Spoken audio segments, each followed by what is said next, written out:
السلام عليكم ورحمة الله تعالى وبركاته. نحمده ونصلي على رسوله الكريم. أما بعد فأعوذ بالله من الشيطان الرجيم. بسم الله الرحمن الرحيم. وما من دابة في الأرض إلا على الله رزقها ويعلم مستقرها ومستودعها كل في كتاب مبين. صدق الله العظيم. رب اشرح لي صدري ويسر لي أمري واحلل عقدة من لساني يفقه قولي. Muslim Ummah of north আমেরিকার আয়োজনে মুনা convention 2023 আজকে সমাপনী দিবসের সমাপনী লেকচারে আপনারা যারা উপস্থিত হয়েছেন আপনাদের সবাইকে জানাচ্ছি আন্তরিক শুভেচ্ছা এবং মোবারকবাদ। শুরুতে আমরা আল্লাহ রাব্বুল ইজ্জা ওয়াল জালালের দরবারে শুকরিয়া জানাই, যিনি আমাদেরকে 3 দিন ব্যাপী কনভেনশনের শেষ দিন পর্যন্ত সুস্থভাবে উপস্থিত হয়ে এই প্রোগ্রামকে সাফল্যমণ্ডিত করবার সুযোগ করে দিয়েছেন। আমরা পড়ছি আলহামদুলিল্লাহ। অন্তরের অন্তঃস্থল থেকে অর্গানাইজিং কমিটিকে শুভেচ্ছা জানাই এবং মিডিয়া, প্রেস, ভলান্টিয়ার্স যারা আপনারা এসেছেন সবাইকে আন্তরিক শুভেচ্ছা জানিয়ে শুরু করছি।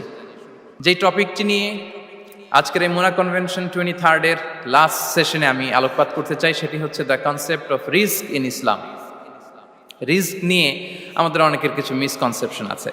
আমি চাইবো এই স্বল্প সময়ে রিজিকের ব্যাপারে একটি ধারণা আপনাদেরকে দিতে, আপনাদের আইডিয়াটা যাতে ক্লিয়ার থাকে, কনসেপ্ট যাতে ক্লিয়ার থাকে। প্রিয় ভাই এবং বোনেরা, আমরা অনেকে, সবাই না, অনেকে মনে করি যে রিস্ক হচ্ছে যেটা আমরা খাই, এটা রিজিক, অথবা যে অর্থ আমরা উপার্জন করি এটা রিজিক। আমাদের অনেকের ধারণা। আসলে রিজিকের ব্যাপারে আমাদের ধারণাটা পূর্ণাঙ্গ নয়, এর বাইরেও অনেক কিছু আছে।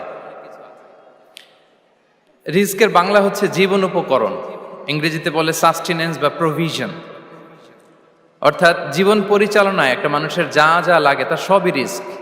শুধু আমরা যেটা খাই, যেটা উপার্জন করি, শুধু এতটুকুই রিস্ক নয়।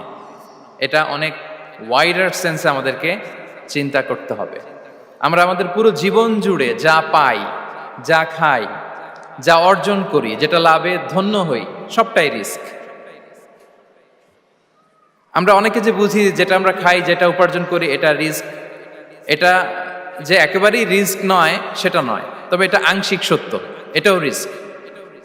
অর্থ, খাদ্য, জাগতিক সম্পদ এটাও রিস্ক, কিন্তু এটা রিস্কের সর্বনিম্ন স্তর। The lower level of provision, the lower level of risk হচ্ছে এই যে খাদ্য, অর্থ, জাগতিক সম্পদ। রিজিকের সর্বনিম্ন স্তর হচ্ছে এটা। আর রিজিকের সর্বোচ্চ স্তর হচ্ছে ফিটনেস। সুবহানাল্লাহ বিহামদি। আমরা অনেকে এটাকে নেগলেক্ট করি, গুরুত্ব দেই না, কিন্তু এটাই রিজিকের সর্বোচ্চ স্তর, ফিটনেস। আপনি ফিট থাকা, অর্থাৎ ফিজিক্যাল অ্যান্ড মেন্টাল ফিটনেস, শারীরিক এবং মানসিক সুস্থতা, এটা রিজিকের সবচাইতে উচ্চতম স্তর। দ্য হায়ার স্টেজ অফ রিস্ক, প্রভিশন, সাস্টেনেন্স, ফিটনেস, সুস্বাস্থ্য, শারীরিক এবং মানসিক সুস্থতা। কারণ আমাদের স্বাস্থ্য যদি ভালো না থাকে, ফিজিক্যালি মেন্টালি যদি আমরা ফিট না হই, পৃথিবীর সব নেয়ামত আমার পায়ের সামনে হাজির করলেও আমি কিছুই উপভোগ করতে পারবো না। এজন্য এইটা সবচাইতে বড় রিস্ক। এবং রাসূলুল্লাহ সাল্লাল্লাহু আলাইহি ওয়াসাল্লাম তিনি বলেছেন যে নি'মাতান মাগবুনুন ফীহিমা কাসীরুম মিনান নাস, আস-সিহহাতু ওয়াল ফারাগ। দুটি নিয়ামত আছে যে দুটি নিয়ামতের ব্যাপারে মানুষ খুবই গাফেল, উদাসীন, গুরুত্ব দেয় না। তার মধ্যে একটা হচ্ছে আস-সিহহা, সুস্বাস্থ্য, আর একটা হচ্ছে আল ফারাগ, অবসর। আমরা যখন খুব ব্যস্ত হয়ে পড়ি, নাভিশ্বাস, সময় নাই, খুবই রাশিং, তখন বুঝি যে অবসরের কত দাম। আবার আমরা যখন ফিজিক্যালি উইক হয়ে পড়ি, অসুস্থ হয়ে যাই, তখন বুঝি সুস্বাস্থ্যের কত দাম। তো রিজিকের সর্বনিম্ন স্তর হচ্ছে, প্রিয় ভাই এবং বোনেরা, খাদ্য, টাকা পয়সা, জাগতিক সম্পদ, এগুলা। আর রিজিকের সর্বোচ্চ স্তর হচ্ছে fitness, physical and mental fitness.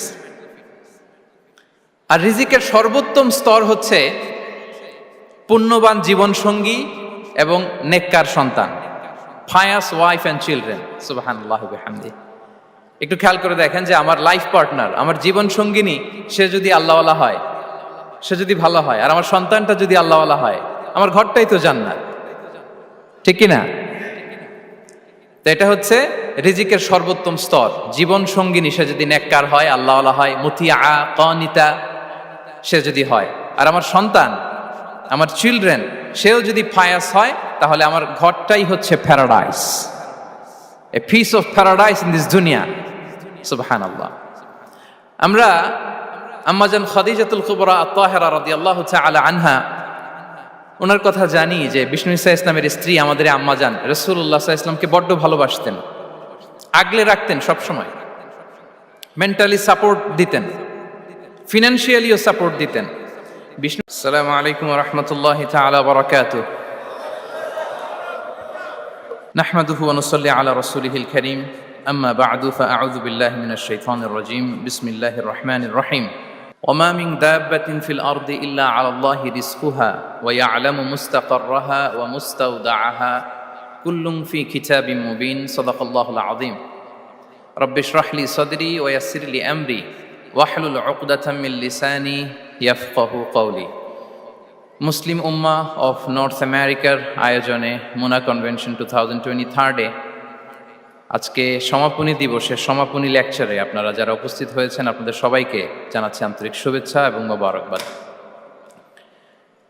শুরুতে আমরা আল্লাহ রাব্বুল ইজ্জা ওয়াল জালালের দরবারে শুকরিয়া জানাই, যিনি আমাদেরকে 3 দিন ব্যাপী কনভেনশনের শেষ দিন পর্যন্ত সুস্থভাবে উপস্থিত হয়ে এই প্রোগ্রামকে সাফল্যমণ্ডিত করবার সুযোগ করে দিয়েছেন। আমরা পড়ছি আলহামদুলিল্লাহ।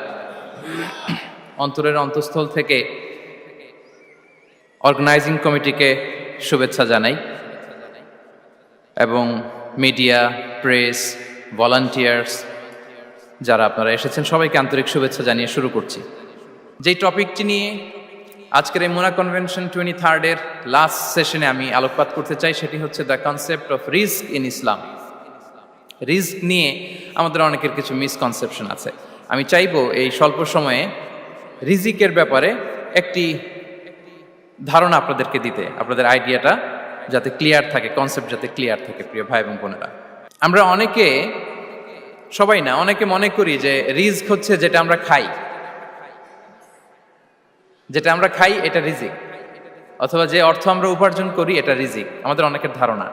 আসলে রিজিকের ব্যাপারে আমাদের ধারণাটা পূর্ণাঙ্গ নয়, এর বাইরেও অনেক কিছু আছে।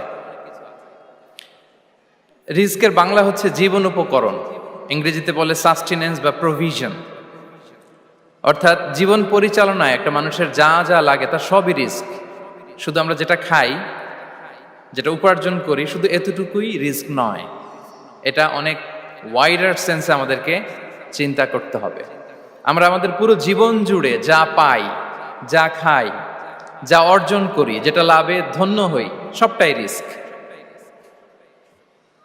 আমরা অনেকে যে বুঝি যেটা আমরা খাই, যেটা উপার্জন করি এটা রিস্ক, এটা যে একেবারেই রিস্ক নয় সেটা নয়, তবে এটা আংশিক সত্য, এটাও রিস্ক।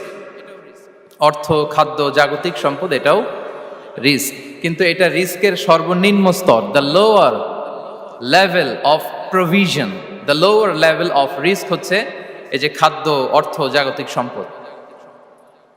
রিজিকের সর্বনিম্ন স্তর হচ্ছে এটা। আর রিজিকের সর্বোচ্চ স্তর হচ্ছে ফিটনেস। সুবহানাল্লাহ বিহামদি।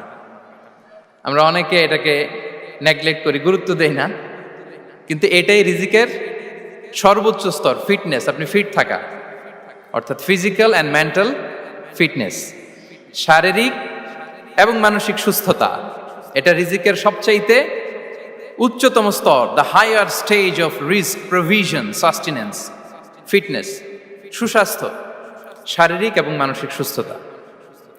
কারণ আমাদের স্বাস্থ্য যদি ভালো না থাকে, ফিজিক্যালি, মেন্টালি যদি আমরা ফিট না হই, পৃথিবীর সব নেয়ামত আমার পায়ের সামনে হাজির করলেও আমি কিছুই উপভোগ করতে পারবো না। এজন্য এইটা সবচাইতে বড় রিস্ক। এবং রাসূলুল্লাহ সাল্লাল্লাহু আলাইহি ওয়াসাল্লাম তিনি বলেছেন যে নি'মাতান মাগবুনুন ফীহিমা কাসীরুম মিনান নাস, আস-সিহহাতু ওয়াল ফারাগ। দুটি নিয়ামত আছে যে দুটি নিয়ামতের ব্যাপারে মানুষ খুবই গাফেল, উদাসীন, গুরুত্ব দেয় না। তার মধ্যে একটা হচ্ছে আস-সিহহা, সুস্বাস্থ্য, আর একটা হচ্ছে আল ফারাগ, অবসর।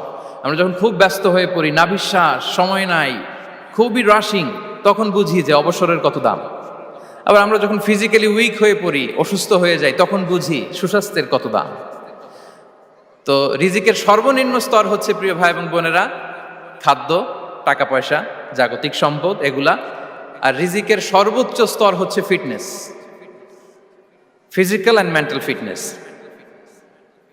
আর রিজিকের সর্বোত্তম স্তর হচ্ছে পুণ্যবান জীবনসঙ্গী এবং নেককার সন্তান, ফায়াস ওয়াইফ অ্যান্ড চিলড্রেন। সুবহানাল্লাহ ওয়া বিহামদিহি। একটু খেয়াল করে দেখেন যে আমার লাইফ পার্টনার, আমার জীবন সঙ্গিনী, সে যদি আল্লাহওয়ালা হয়, সে যদি ভালো হয়, আর আমার সন্তানটা যদি আল্লাহওয়ালা হয়, আমার ঘরটাই তো জান্নাত, ঠিক কি না? তো এটা হচ্ছে রিজিকের সর্বোত্তম স্তর। জীবন সঙ্গিনী সে যদি নেককার হয়, আল্লাহওয়ালা হয়, মুতিয়া কানিতা সে যদি হয়, আর আমার সন্তান, আমার চিলড্রেন, সেও যদি ফায়াস হয়, তাহলে আমার ঘরটাই হচ্ছে paradise, a piece of paradise in this দুনিয়া। সুবহানাল্লাহ। আমরা আম্মাজান খাদিজাতুল কুবরা আত-তাহেরা রাদিয়াল্লাহু তাআলা আনহা, ওনার কথা জানি যে বিষ্ণু ঈসা ইসলামের স্ত্রী আমাদের আম্মাজান রাসূলুল্লাহ সাল্লাল্লাহু আলাইহি ওয়াসাল্লামকে বড্ড ভালোবাসতেন, আগলে রাখতেন, সবসময় মেন্টালি সাপোর্ট দিতেন, ফিনান্সিয়ালিও সাপোর্ট দিতেন। বিষ্ণু